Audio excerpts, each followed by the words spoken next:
Thank you everybody for coming to this presentation, typical C++, but why? Or maybe it's typical C++, but why? We'll see. For those of you who don't know me, I'm Björn Fahller. I've been here actually at every NDC TechTown.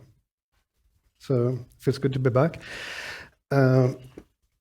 I work for NetInsight in Stockholm. We do networky stuff like these things and those. There are, I don't know how many computers are on there. Every plug-in board has at least 2 CPUs and at least 1 FPGA. And they are internally networked with the redundant Ethernet. And then we connect these together in large, often nation-sized networks. And we do everything with this. We design the mechanics, the electronics, the low-level software, program the FPGAs, write the network stack, the services that run on them, and on top of all the network management system that shows the whole operation. So that is cool. Incidentally, we are hiring, so, you know, just saying. But let's not talk about that. Let's talk about jigsaw puzzles. Did you know that makers of jigsaw puzzles have a limited set of standard cut patterns for the jigsaw pieces? So if you buy different puzzles from the same maker that has the same dimensions and the same number of pieces, chances are that they fit together. This artist, Tim Klein, he obviously knows this. He makes these absolutely wonderful interleaved jigsaw puzzles. And this is extremely suitable for this presentation because this actually makes me think a little bit about how C++'s type system works. Because in C++ the type system, we have a small set of standard pieces, standard types, which often fit in places where they shouldn't. But unlike jigsaw puzzles, we actually have the means to create our own pieces in addition to the ones that are given to us. And we can make those as generic or as specific as we want them to be. But an observation of mine is that most C++ developers, they create the pieces that make up the big picture, this big structure of the programs. You have all those request appends responses, you have all the monsters, you have all the network connections, but rarely for the information that is passed between the pieces. And I'm specifically thinking about function calls, the arguments you pass. And I mean, C++ allows you to do this. You can do this. You can write your own types for this. And in fact, my plan today, quite subversively, is to make you want to go back to work and rewrite your code. That is what I want to do. The way I do this is I'm going to show a number of examples of code that is a little bit problematic. And for every such code, I will try to explain why I think it's problematic and give examples of how we can make it better. This set is by no means exhaustive, but it's a number of things that I have seen throughout my career. And I should also say that contrary to previous experiences you may have had with me on stage here before, these are not about very complex, advanced C++ things. This is very basic C++. So I don't think, my intention is for this to be easy to follow, even if you're a novice programmer. I may have failed at that, but that is my plan. So, first example, the wrong argument. This is a classic. We have code that we can get some kind of user input and we want to query a database from this. And we know that some users are evil and try to write bad queries to destroy your database. So we have some sanitize input function. So we have this code that reacts to user input, gets an input, sanitizes it, and then it logs it and queries it. But we have a problem here, because the sanitized input is only used for the logging, and the query is done on the raw input.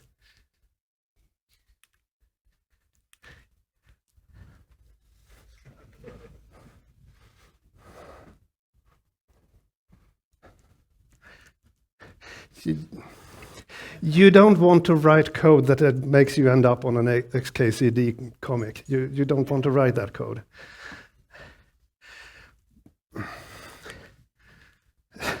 But the problem is the programmers who wrote this code actually knew about the problem. Otherwise, they wouldn't have this sanitize input function.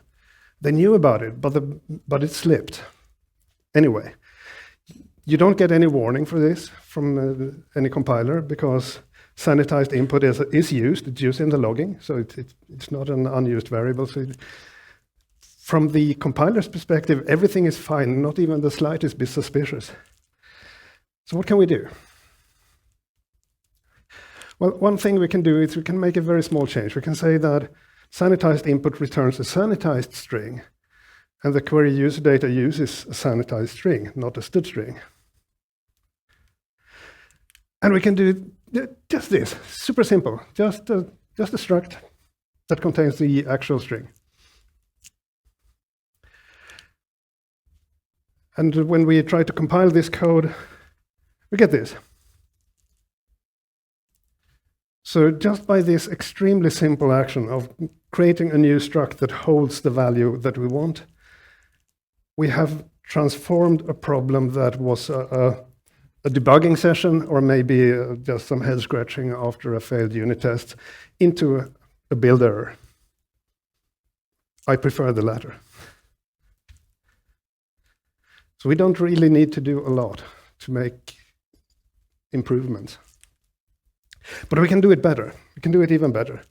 So we can make sanitized string a proper class with the conversion operator.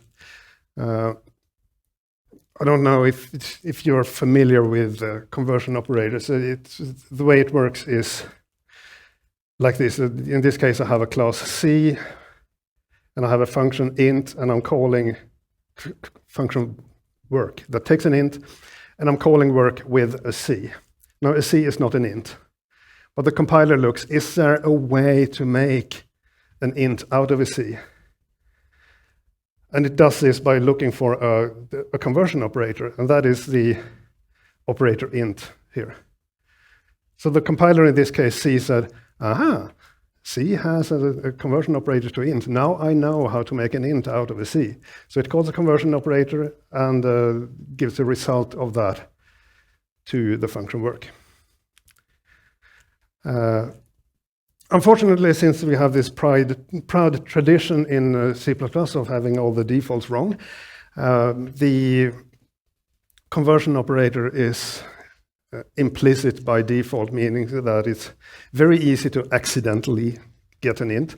So what you can do instead is say, yeah, I want my operator to be explicit, which should have been the default, in my opinion. And when you do that, you have to make a conscious effort to get the int out of there, which maybe it doesn't exactly improve code readability, but it reduces the risk for problems.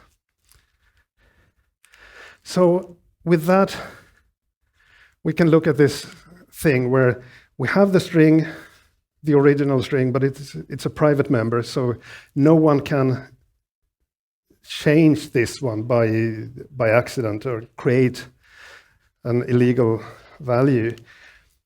We have access to get the underlying string if we want to, and the function The query user data will need to do that. It will need to access the underlying string to be able to make the query.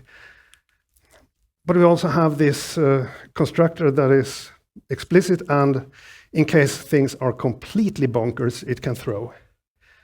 Which means that it's more or less impossible to get an object of sanitized string that is not a valid thing. Because it does the sanitization inside the constructor. Which means that we can rewrite the code like this, where we just read the input, we get the sanitized data so that we can log it, and we query the user data with it. And this code is clean.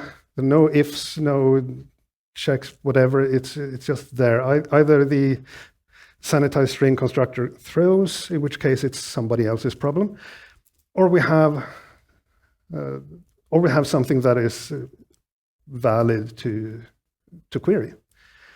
So it's clean, it's easy to read, and it's correct by design. So this is good. So what we can see that even something as simple as a named struct that just holds a value eliminates a class of errors, which is good. And private data and the throwing constructor makes it really hard to do the wrong thing. You seriously have to work for it, and doing the right thing just happens. The compiler will complain if you get it wrong. And almost always use explicit for your constructors and conversion operators. There are exceptions, but almost always, I think. Next example, a load of bool. I had so much fun just a few days ago. I asked on Twitter what this kind of anti-pattern should be called, and boy did I get responses. A load of bool was one of the more friendly ones to use in public situations. We have all seen functions like this. Kate showed one this morning. So we have some kind of print functions that prints a string, and we have some flags to say if the string is too long for the implied field length, should we truncate it? And if it's shorter than the implied field size, should we pad it with something? And do we want to break the line with a line feed or not afterwards? And this looks okay. The function signature looks okay. It's readable, absolutely. But what on earth is this? False tree. You don't want to see this in your code. You just don't want to do that. And some coding standards say that, yeah, but you don't use the direct values. Use variables with names that says truncate or don't truncate, pad or don't pad, or whatever. But that doesn't actually solve much of a problem, because if you switch the order between them, they're still all just bools. So this is bad. This is just bad. Don't write code like this. But what can we do? Well, enum class is really good. Because every single of these classes here now, enum class, truncate, pad, and line feed, each of these is its own unique type. They are not interchangeable, even though the values between them are interchangeable. They are on and off, all of them. This call is now undoubtedly a bit more verbose, but you can actually see what it is, what it means. It is a bit on an eyesore about the names of the actual parameters, I admit. There are several ways of how to do this, and all of them are various degrees of bad, I think. But it's a badness that is tiny compared to all the good that this brings. Do note, however, that you really need to use enum class. If you just use a straight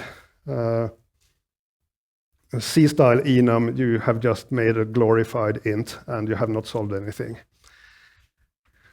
So enum clause is the thing you need. And if you change the orders of these, you get a compilation error because pad : off is not convertible to truncate. That is good. So you almost never want bool parameters, and you absolutely certainly don't want several. And enum clause adds a good kind of verbosity that enhances readability. Yes, it makes your lines a little bit longer, but they are easier to understand what is happening.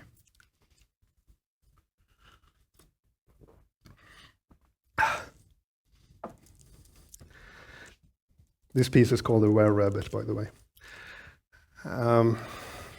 Dangerous default, yes. Ooh, this is fun. We have the same example, except that we decided that we want line feed to be the default. It makes sense. That is almost always what you want. And everything is fine and dandy. Well, it's not see the previous slides, but it works. People have used this. It does its job.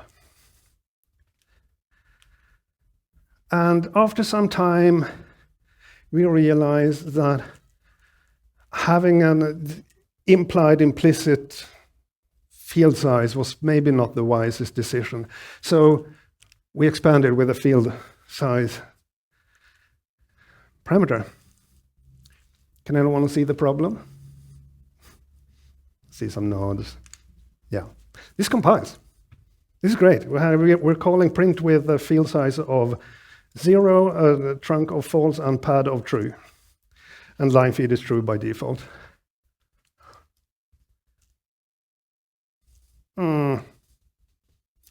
I had a couple of colleagues who ran into an extremely similar problem a number of years ago. It took a very long time to find out what the problem was.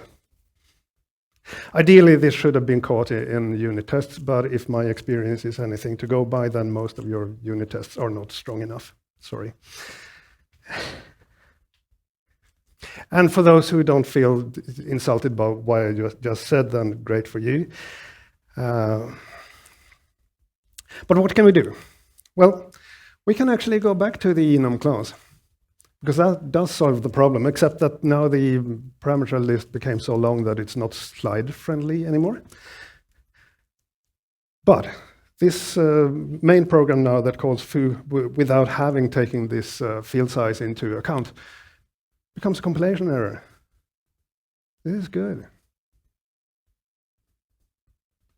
So even if your unit test suite is weak, you're saved. It's good. We moved a problem from the runtime domain into the compile time domain. In runtime, you may miss it. In the compile time, there's just no way you can continue using this program when it doesn't compile. So you cannot ignore it. You cannot fail to discover the problem.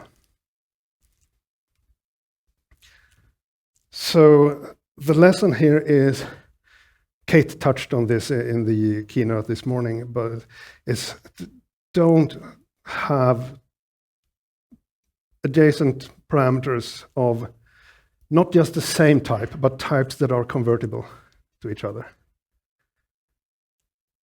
Because in this case, false is not a size t, but it's implicitly convertible to 1, and you will not get a compilation warning from any compiler. Because a bool is an unsigned size, an unsigned integer type with a value space of 0 and 1, often called false and true. And 0 and 1 fits very nicely inside the value space of size t. So again, enum clause to the rescue.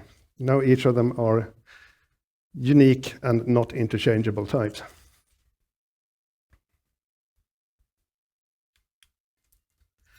So yeah, default parameters are extremely dangerous over time.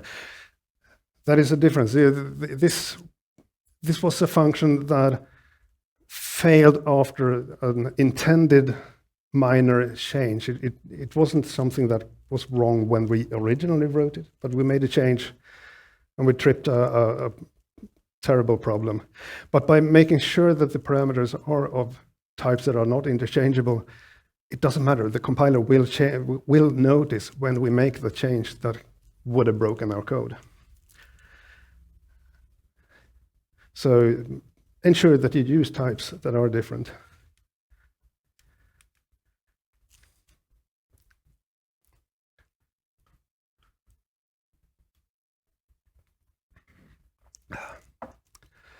Coupled parameters. I think this one was called How the West Was Won, but I'm not quite sure. I do networking. You often find functions that look something more or less like this, where we have a pointer to the beginning of a message buffer and a length. I think all at least, of the POSIX functions related to networking, it looks sort of like that. So we have some function received packet here where we do something. We parse the header, we get the length of the header, and then we copy the payload. When you're talking about binary network protocols, you see the packet is just a sequence of bytes, and you have a header of some size, and after that you have everything after the header is the payload. So we want to copy the payload to somewhere. So we copy buffer plus header length because we don't want to store the header here. And then we have a buffer overrun error. That's one way to get famous. The call should have been done with buffer length minus header len. This is a mistake that is so incredibly easy to make when you're working with these kind of function signatures.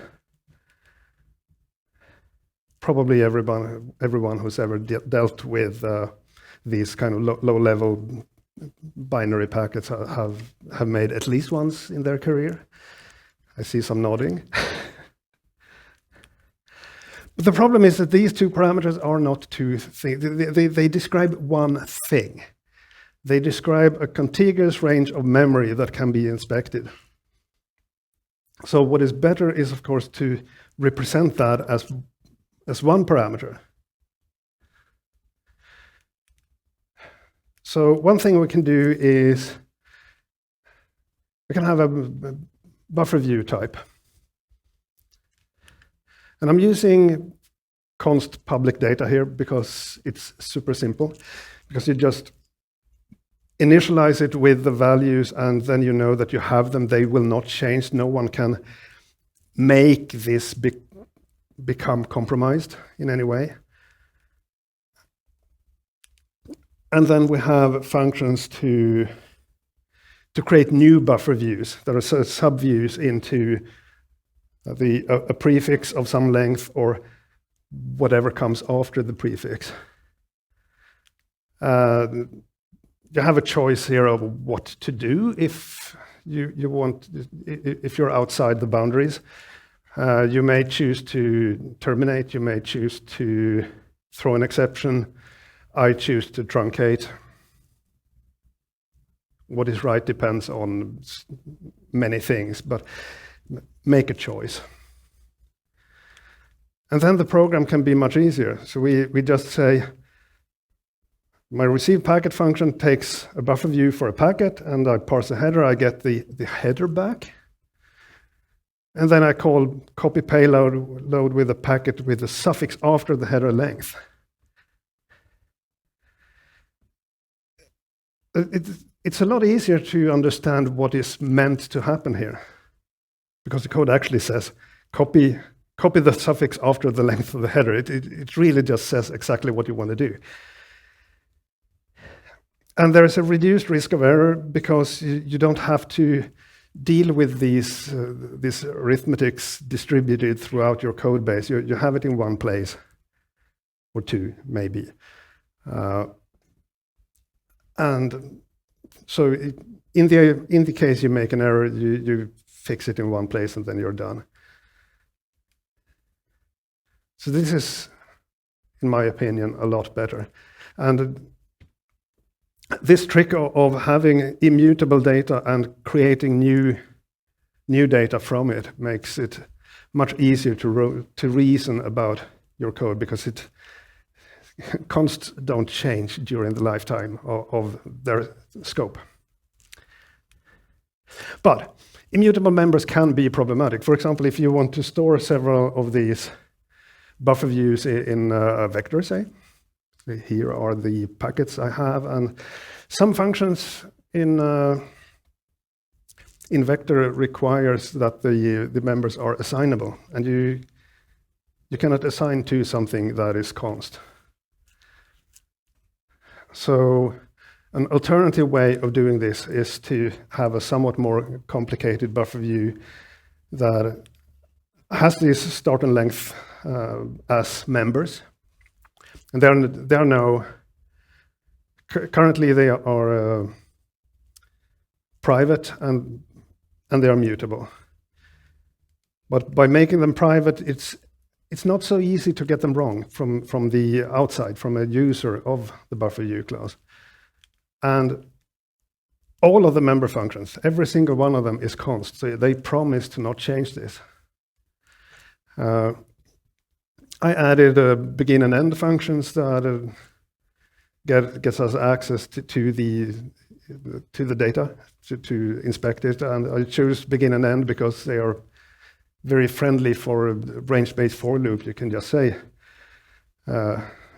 for uint8 byte colon buffer view, and then you just traverse them if you so want. But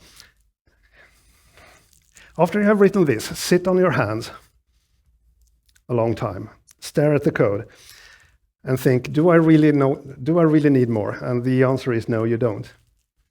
You really don't need more. I don't know if you're familiar with John Carmack. He became extremely famous in the game development world way back when he wrote the game engines for Doom and Quake, that long back. And he's still working with high-performance software. And I really like this quote from him. It's hard for less experienced developers to appreciate how rarely architecturing for future requirements or applications turn out net positive. I admit I have fallen into this trap so many times. This will be good.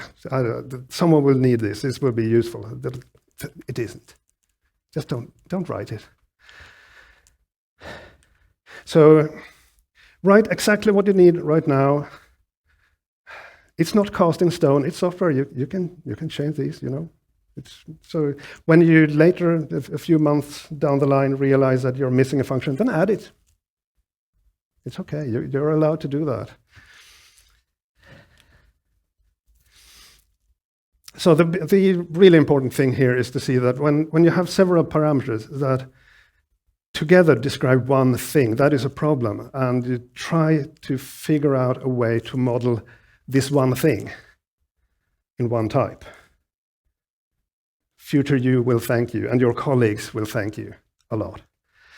I should mention that in C++20 you have stdspan. Don't use stdspan as the parameter in these cases. Use stdspan to implement this buffer view. The reason for this is that stdspan is of this kind, that is, it's extremely versatile. It has so many functions that you can do to manipulate things that you actually don't want to do for the network buffers. So implement the buffer view in terms of stdspan. That saves you a lot of headache. But don't use stdspan directly in the function signatures. I'm saying that as a person who did exactly this a year and a half ago. So don't. It's not the end of the world. You're not destroying anything, but your ability to limit the users from doing stupid things is gone. So keep the scope of what you're allowed to do to exactly what is needed to do.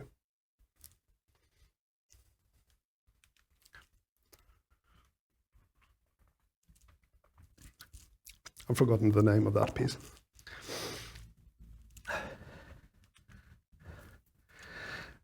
This example is not great, but bear with me. So we have some kind of socket, server socket, where we give it which IP port to listen to and whether it's TCP or UCP. The address to listen to, 0.0.0.0, is the default address saying that I'm listening to every network address that this server has.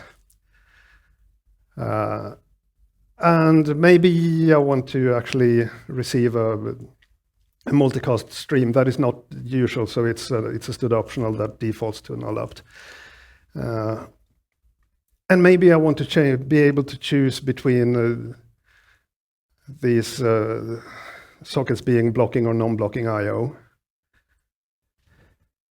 But it makes sense to default them to be non-blocking. But what if I want all of these with the defaults except for non-blocking? This is not a pleasant API to work with as a user.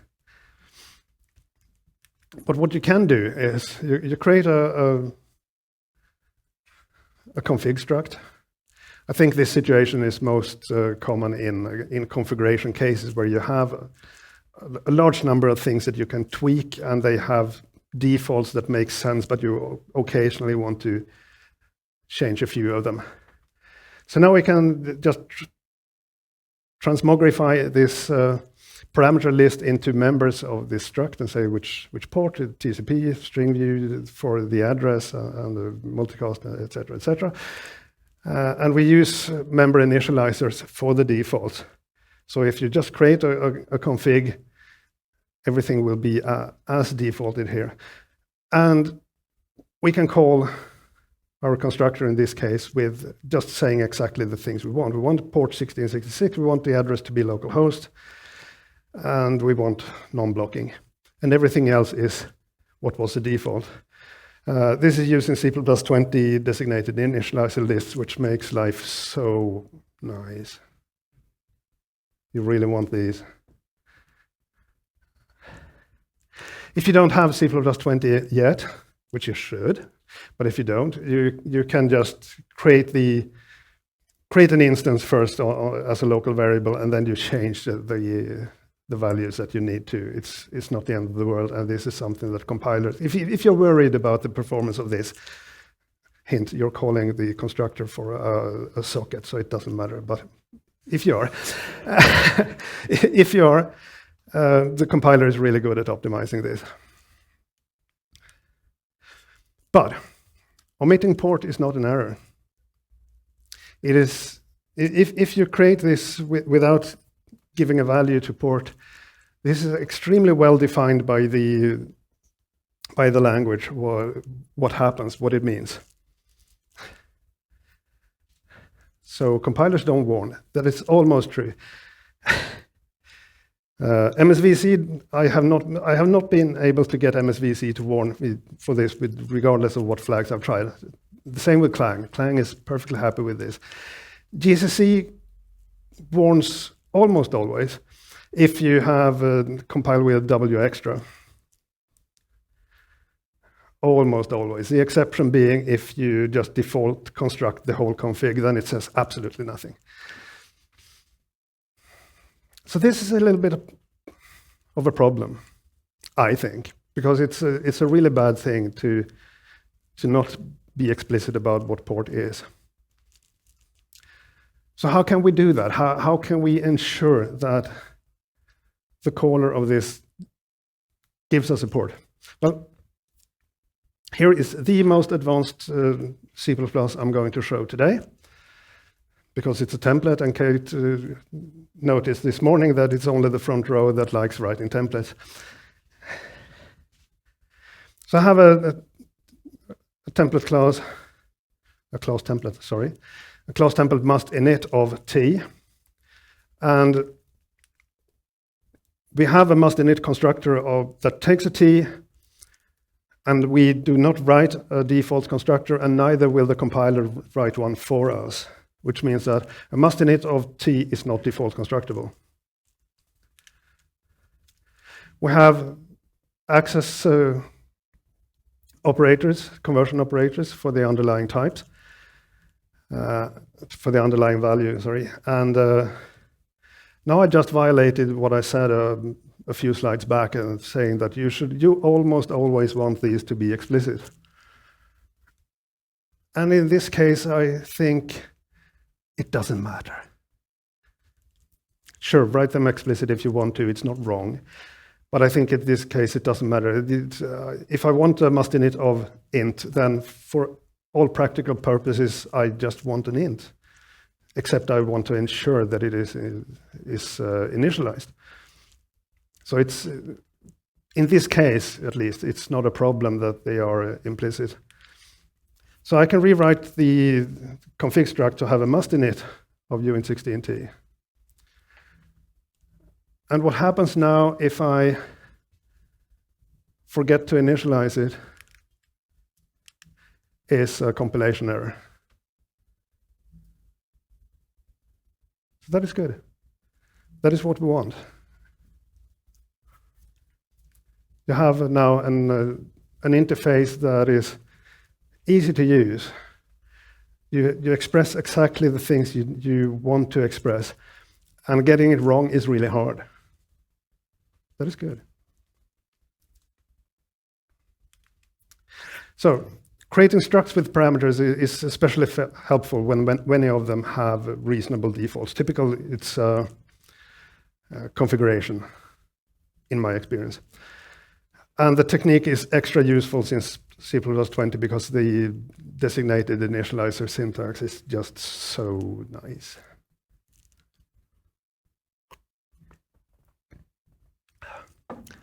Right, wrong key. Wrong key is interesting. So we have some kind of broker of networking connections. And we have maps of client sessions and service sessions, and we have here this function close server that takes a server ID. And I think we may have made a mistake. This is probably not what you want. The compiler will not complain. The reason it will not is because our client ID and server ID are ints, because they are just type aliases. It's type alias for an int, which means that it's basically a comment. And it says, dear reader, this int here is meant to be a server ID. I don't care if you give it a file descriptor or whatever. But be advised that it really should be a server ID. Which means that in this case, client ID and server ID are the same type. They're just spelled differently. They're both int. So again, enum class to the rescue. But this time we say enum class client ID colon int, which means that we say that client ID is a unique type that is an int. And server ID is another unique type that is an int. And these are not interchangeable. This was introduced in C++17, by the way. If you're before C++17, I'm very sorry. Get on with the times, it's 2022.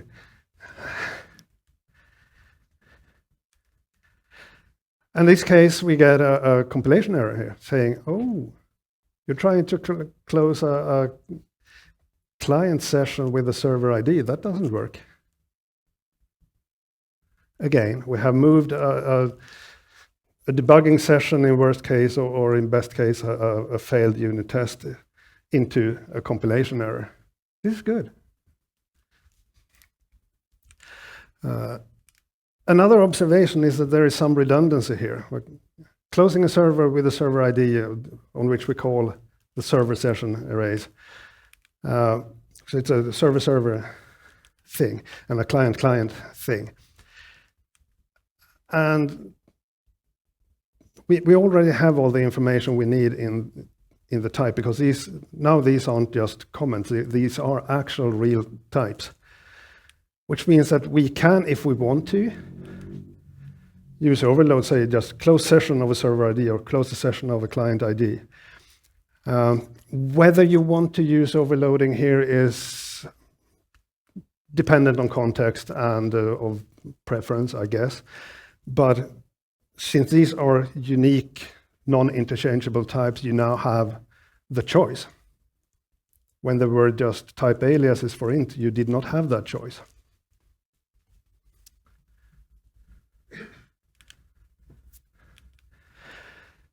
But yeah, okay, let's look a little bit about how this works. They are kind of limited, these enum classes that implement a given type. So you can create a client ID with the curly braces and the underlying type, in this case int. And they are copyable. And to get the underlying type, you use a static cast to get it back. And the compiler implements all the comparison operators for you. So you have equals, not equals, less than, less equal, greater, greater equal. Which means that they work perfectly, in this case, as keys to a stud map.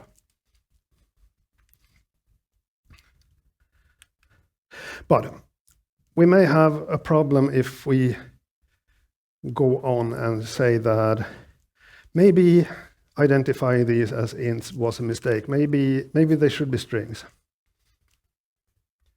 And we cannot have an enum class of a string. That doesn't make sense.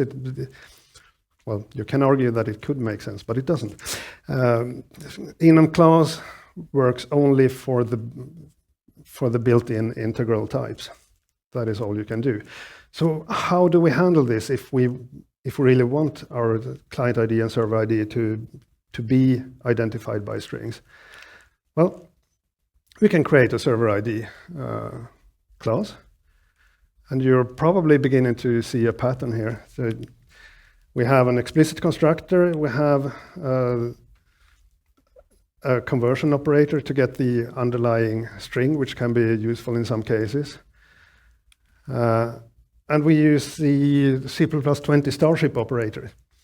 The Starship operator will implement all of the comparison functions. So equal, equal, not equal, less than, less equal, greater than, greater equal, in terms of the same comparisons of the members, of the data members. So really all you need to do to get this is to have this include compare at the top and auto operator Starship and equals default at the end.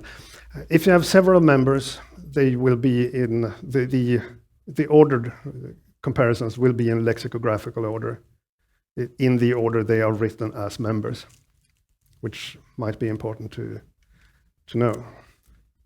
But when you have only one single member, it's super easy. And that is actually all you need to do to be able to use it as a key in this case. It works fine. So you've seen a pattern here, how we create a type for what we need with one data member and explicit constructor and a conversion operator, and then some whatever extra functions that we need, in this case, comparisons. So enum class is absolutely amazing for creating new integer types, but they must be integer types. I should actually clarify this. It's great for creating key style types based on integer types. You do not get, for example, any arithmetic operators, bit arithmetics, whatever. They are not given to you. You can write them because in terms of your new type, but they are not given for free. Only the comparisons are given for free by the compiler. And also, C++ 20 spaceship operator is amazing. Saves a lot of work. So,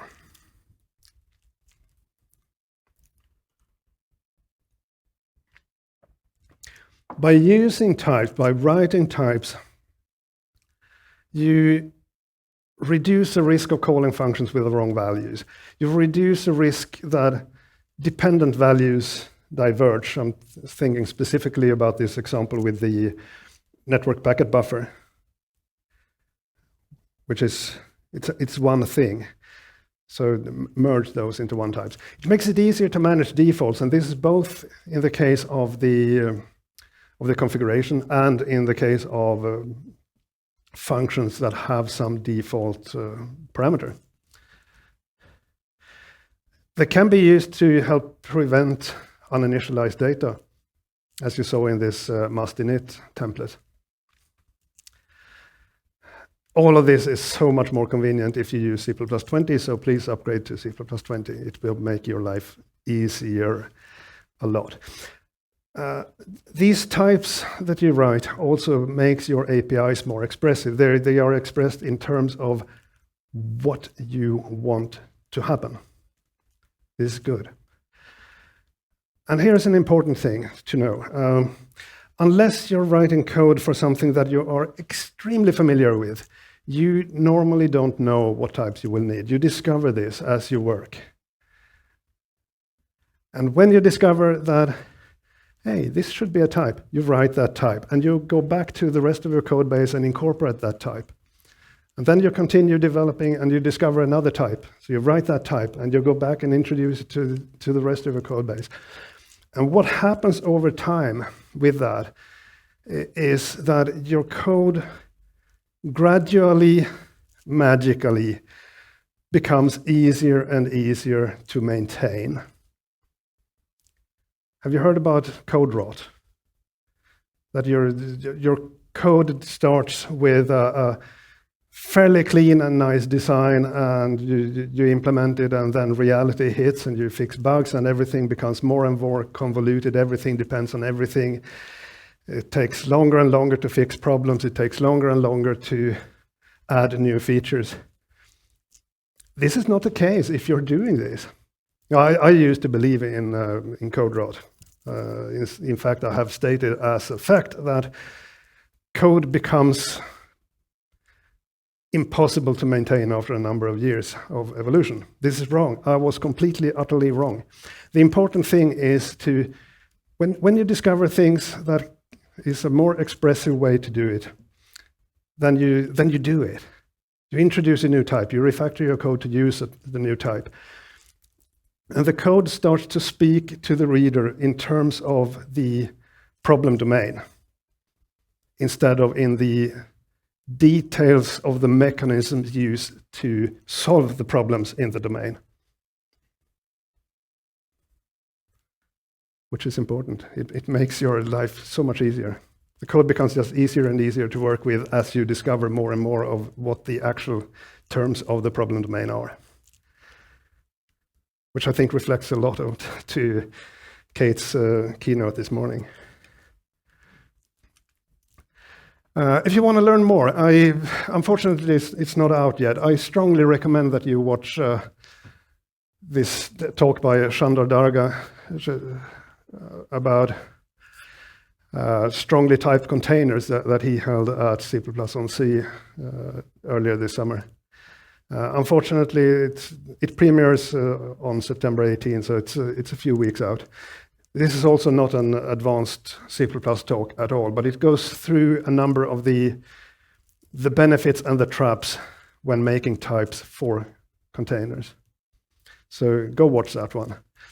And if you're interested in learning more about things to think about when designing new types, Peter Sommerlad had a really good, I think, presentation at CPPCon 2021, where he goes into some more of the theory and gives names to types of types, so to speak. Just watch that one. It's useful. And of course, go watch Tim Klein's webpage with these amazing interleaved puzzle arts. You can actually buy them. So go and have a look. I think they're super. And with that, I say thank you for your kind attention.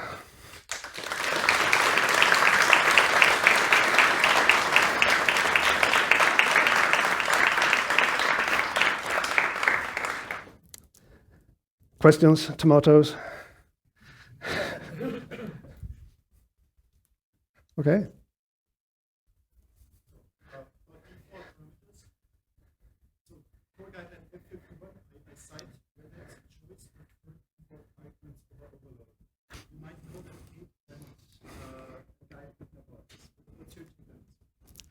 What is my take on core guideline number 51, was it? 51, about prefer default parameters over overloads.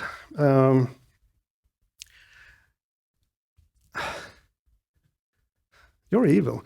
I think they are right, but you really need to be careful about the types that you have in the function. If you have function f of int equals 3, then you're in a really bad situation. But if you have all the parameters are of unique and non-interchangeable types, then it makes perfect sense and it's very good.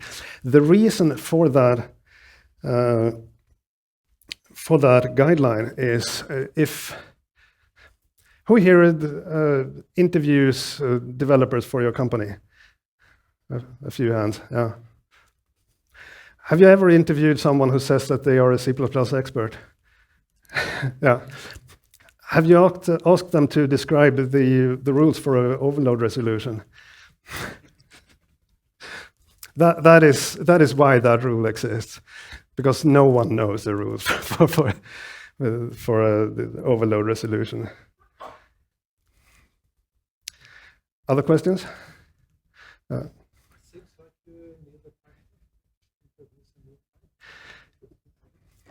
It seems like we need a new type def that actually defines a new type instead of an alias. Yes, I agree 100%.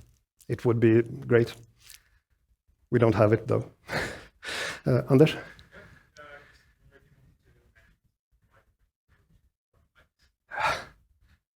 Do I want to mention some libraries for strong types? I may know a few. Okay, I've written one. You can find it on my GitHub. My GitHub user is Rollbear. Peter Sommerlad that I mentioned has one. Anthony Williams, who wrote a lot of threading things, has one library that I know of. Sorry? Jonathan Bakara, yes, of course. Yes, definitely. Those are the ones I can come up with on top of my head. Jonathan Miller, of course, Jonathan Miller, yes. The original strong type library for C++. Yeah. Okay, no more questions. Thank you again.